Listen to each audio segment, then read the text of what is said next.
tem uma peça original. Olá pessoal, sejam todos muito bem-vindos aqui ao canal da Burgos Eletrônica. Meu nome é Luiz Carlos Burgos. Essa semana aqui nós estamos realizando algumas aulas sobre substituição de componentes eletrônicos, porque surgem muitas dúvidas sobre substituição de peças quando você não tem uma peça original e você quer colocar uma outra ou equivalente ou com características um pouco diferentes. Quando que dá para fazer isso?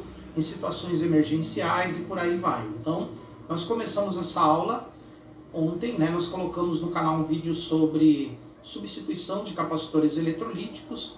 A maioria entendeu bem. Como surgiram algumas dúvidas sobre isso, eu resolvi fazer mais esse vídeo, esperando que ele possa ajudar a sanar de vez as dúvidas sobre a substituição dos capacitores eletrolíticos.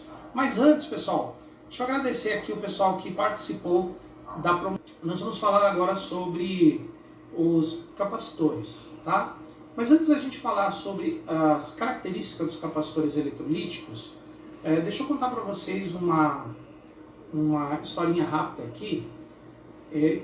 Como vocês sabem, eu não sou exclusivamente youtuber. Eu também sou youtuber, mas eu tenho a minha profissão. Eu sou técnico e professor de eletrônica. Vamos falar a respeito dos capacitores eletrolíticos para que não haja mais dúvida a respeito desse componente, tá?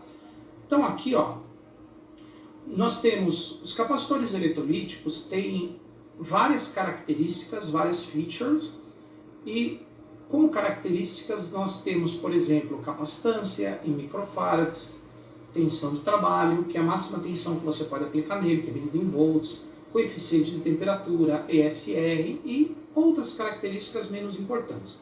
Vamos falar das duas características mais importantes dos capacitores eletrolíticos, que são a capacitância em microfarads e a tensão de trabalho em volts. Gente, são duas características diferentes e uma não interfere na outra. A capacitância dele não interfere na tensão de trabalho e a tensão de trabalho não interfere na capacitância. Por exemplo, eu tenho aqui na minha mão um capacitor, aqui ó, vou colocar um foco melhor aqui para vocês verem. Olha lá, ele é de 22 microfarads por 160 volts, esse capacitor aqui. Significa o seguinte, se você aplicar 1 volt nele, ele vai ter 22 microfarads de capacitância. Ah, Luiz, mas o capacitor eletrolítico ele é polarizado, você tem que aplicar uma tensão para ele gerar o dielétrico e tal. Sim, mas com milivolts de tensão ele já funciona. Você não precisa aplicar uma tensão muito alta nele para ele ter os 22 microfarads. Com poucos milivolts ele já funciona, ele já tem 22 microfarads. Então se você aplicar 1 volt nele, ele tem 22 microfarads. Se você aplicar 5, 10, 15... 50, 100, 200, 500, 1000 volts, não importa. Ele vai ter 22 microfarads. É claro que como esse capacitor aqui é de 160 volts, você não pode ultrapassar 160 volts. Por exemplo, se você aplicar 500 volts nele, ele vai queimar, ele vai estourar. Tá? Mas menos de 160 volts, não importa o valor, ele vai ter 22 microfarads. Aqui, eu tenho 3 capacitores. Ó. 3 capacitores. 3. Esses 3 capacitores são de 22 microfarads. O que difere um do outro? A tensão de trabalho. Esse menorzinho é de 16 volts. Esse médio é de 50 volts. E esse grande é de 160 volts. Mas os 3 são de 22 microfarads. Independente da tensão que você aplicar nele, eles vão ter 22 microfarads. Tá? O que difere eles é a tensão de trabalho. Porque esse maior aqui, o dielétrico dele é mais espesso. Então, para compensar um dielétrico mais espesso, porque uma tensão maior, o dielétrico é mais espesso. Para compensar isso, a placa dele é maior. A metal dele, a lâmina de metal dele é maior. Isso que ele é maior. Já esse pequenininho aqui, ó, o dielétrico dele é muito fino. Então, a placa dele pode ser pequena, para ele dar os 22 microfarads. Tá? Agora, uma outra coisa que eu vou mostrar para vocês, que eu vou provar para vocês, que você pode substituir este capacitor aqui, ó, de 22 por 16, por esse aqui. Ó, de 22 por 160. Eletricamente pode, funciona. Quais são os fatores limitantes de você usar um capacitor bem maior em termos de tensão de trabalho? A capacitância? Não. O funcionamento elétrico dele? Não. Preço, tamanho, dependendo do circuito que ele está, se for um circuito crítico, ele pode, devido ao tamanho dele e o tamanho do terminal dele, o diâmetro do terminal dele, ele pode introduzir alguma capacitância parasita no circuito, que pode interferir em alguma coisa. Em geral, não. Mas pode interferir em alguma coisinha assim, se for um circuito extremamente crítico, em relação à capacitância parasita, que nada tem a ver com o valor do capacitor, tá? Então, via de regra, você pode substituir esse capacitor pequenininho de 16 volts por esse de 160 volts sem problema. Só fatores limitantes, preço e tamanho. Pode ser que esse não caiba aonde tem o pequenininho. Só isso, tá? E um circuito extremamente crítico, tal, muito crítico, que dificilmente você vai pegar um circuito desse para consertar. Pode ser que ele introduza uma capacitância parasita ali, que dê algum problema, só isso, tá? Agora, tem um detalhe. Esse aparelho aqui é um multímetro que possui capacímetro, medidor de capacitor.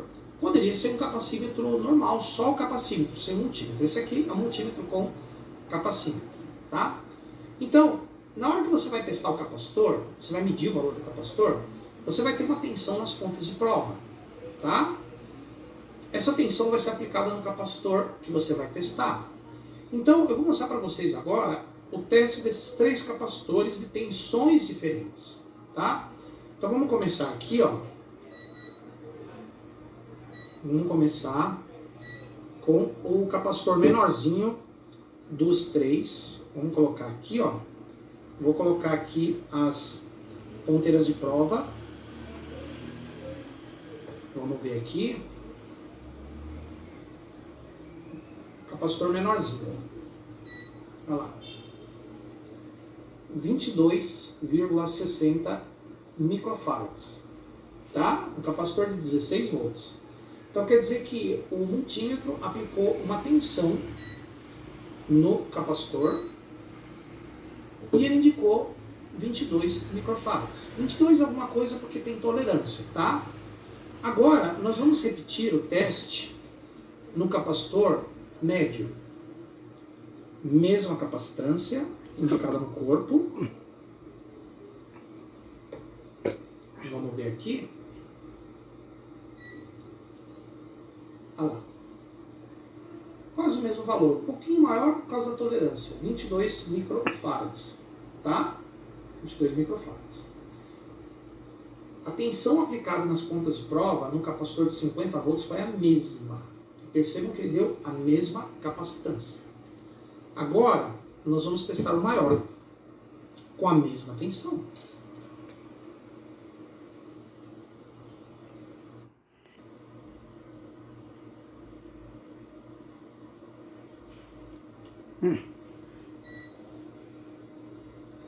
Olha lá, 21,5, porque tem a tolerância da peça.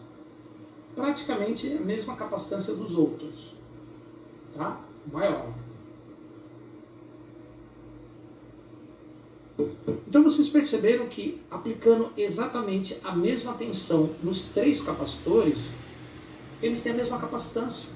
Não muda nada o funcionamento elétrico dele, tá?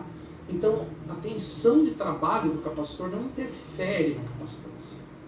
A tensão de trabalho é uma coisa, a capacitância é outra. Tá? Você pode substituir um capacitor pequeno por um capacitor maior? Pode, não vai mudar nada.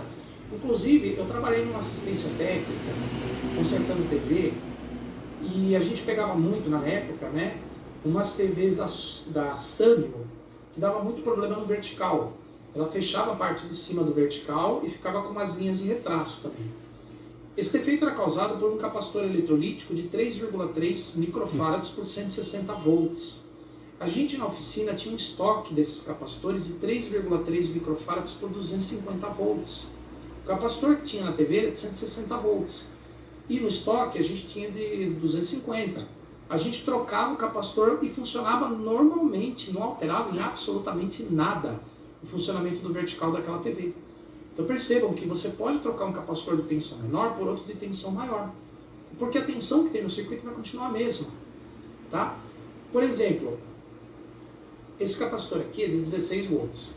Se você encontrar um desse no aparelho, é certeza que a tensão nos terminais dele vai ser bem menor do que 16 volts.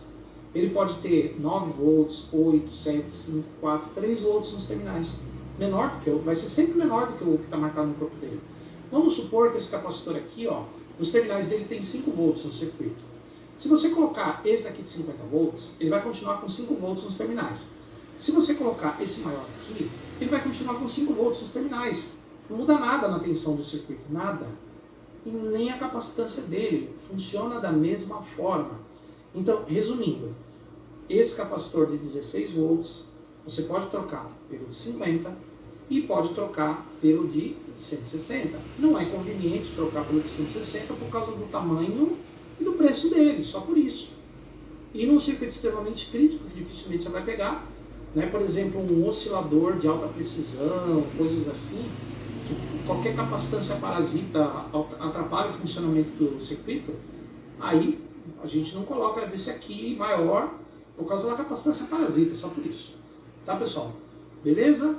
Espero que vocês tenham entendido, quem não entendeu ainda, tá? Eu sei que me estendi um pouco mais no vídeo do que deveria, tá? Mas eu não podia deixar passar essa dúvida, tá? Porque afinal de contas, o canal Burgos Eletrônica também serve para tirar dúvidas.